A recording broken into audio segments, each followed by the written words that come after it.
Right here in the United States, one of the wealthiest nations in the world, millions of families live in communities where fresh, healthy food is out of reach. These areas, called food deserts, aren't just numbers on a report. They are neighborhoods where children grow up eating mostly packaged foods instead of fresh fruits and vegetables, and where chronic diseases become the norm instead of the exception. Today, I want to talk with you about why improving access to healthy foods in low-income communities is so important, not only for nutrition, but for overall health and well-being. Access to healthy food is something many of us take for granted, but for millions of Americans, it's not a given. It's a daily struggle.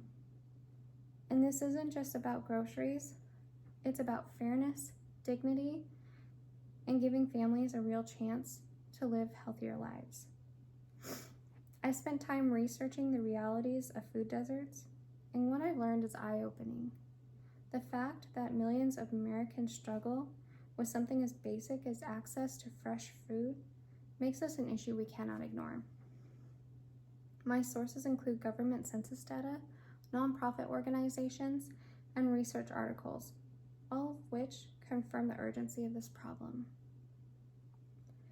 In creating oases throughout America's food deserts, Hannah Ann Dolly explains to us a food desert is an area or region of the United States that features a large proportion of households with lower income, inadequate access to transportation, and limited food retailers to provide fresh produce to consumers.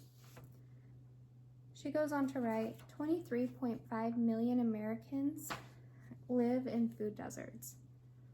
Food deserts exist in more places than people realize. These are communities, urban, suburban, and rural, where grocery stores are scarce, making fresh food physically inaccessible.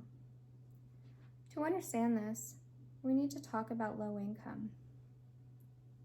In 2022, America's Provider for Equal Justice reported that households earning $34,500 for a family of four, or $17,500 for an individual, were considered low income.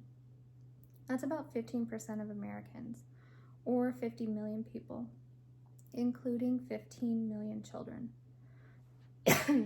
And in Idaho, about 10% of households fall below the poverty line, but another 31% live in what's called ALICE status, asset